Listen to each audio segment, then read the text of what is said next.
the Trump administration is troubled by reports that some foreign governments are considering tightening the screws on U.S. tech companies with international footprints. Now, America cannot and will not accept that, and we think it's a terrible mistake, not just for the United States of America, but for your own countries. Now, U.S. innovators of all sizes already know what it's like to deal with onerous international rules.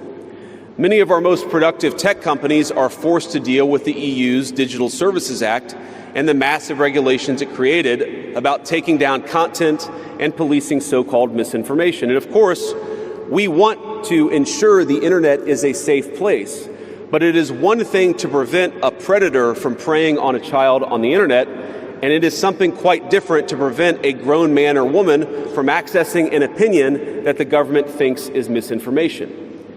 Meanwhile, for smaller firms, navigating the GDPR means paying endless legal compliance costs or otherwise risking massive fines. Now, for some, the easiest way to avoid the dilemma has been to simply block EU users in the first place. Is this really the future that we want? Ladies and gentlemen, I think the answer for all of us should be no. Now, there's no issue where we worry about more than regulation when it comes to energy. And again, I appreciated the comments of so many at the conference because they recognize that we stand now at the frontier of an AI industry that is hungry for reliable power and high-quality semiconductors. Yet too many of our friends are de-industrializing on the one hand and chasing reliable power out of their nations and off their grids with the other. The AI future is not going to be won by hand-wringing about safety. It will be won by building, from reliable power plants to the manufacturing facilities that can produce the chips of the future. Now, at a personal level, what excites me most about AI is that it is grounded in the real and the physical economy. The success of the sector isn't just a matter of smart people sitting in front of a computer screen and coding. It depends on those who work with their hands, even as robotics will change our factories.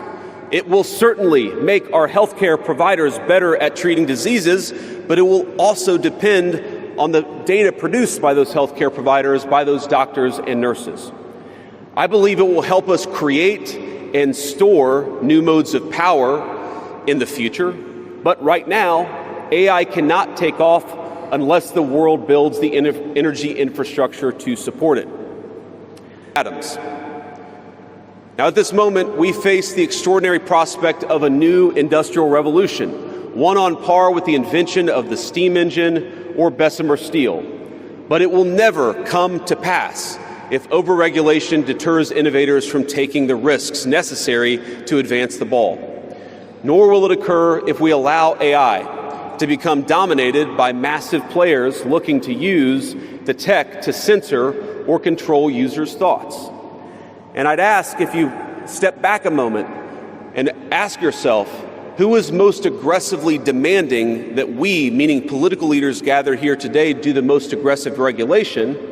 It is very often the people who already have an incumbent advantage in the market. And when a massive incumbent comes to us asking us for safety regulations, we ought to ask whether that safety regulation is for the benefit of our people or whether it's for the benefit of the incumbent. Now, over the last few years, we've watched as governments, businesses, and nonprofit organizations have advanced unpopular and, I believe, downright ahistorical social agendas through AI. In the U.S., we had AI image generators trying to tell us that George Washington was black or that America's doughboys in World War I were in fact women. Now, we laugh at this now, and of course it was ridiculous, but we have to remember the lessons from that ridiculous moment. And what we take from it is that the Trump administration will ensure that AI systems developed in America are free from ideological bias and never restrict our citizens' right to free speech. We can trust our people to think, to consume information, to develop their own ideas, and to debate with one another in the open marketplace of ideas. Now, we've also watched as hostile foreign adversaries have weaponized AI software to rewrite history, surveil users, and censor speech. This is hardly new, of course. As they do with other tech, some authoritarian regimes have stolen and used AI to strengthen their military, intelligence, and surveillance capabilities, capture foreign data, and create propaganda to undermine other nations' national security. I want to be clear. This administration will block such efforts, full stop. We will safeguard American AI and chip technologies from theft and misuse, work with our allies and partners to strengthen and extend these protections, and close pathways to adversaries attaining AI capabilities that threaten all of our people. And I would also remind our international friends here today that partnering with such regimes, it never pays off in the long term.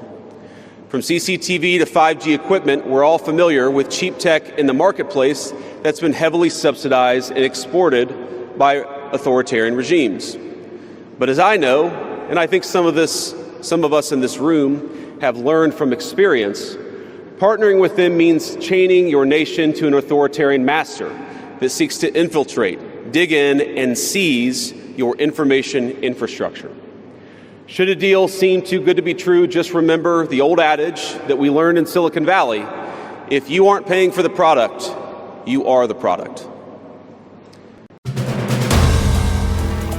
If you like the video, do like, comment, share and subscribe.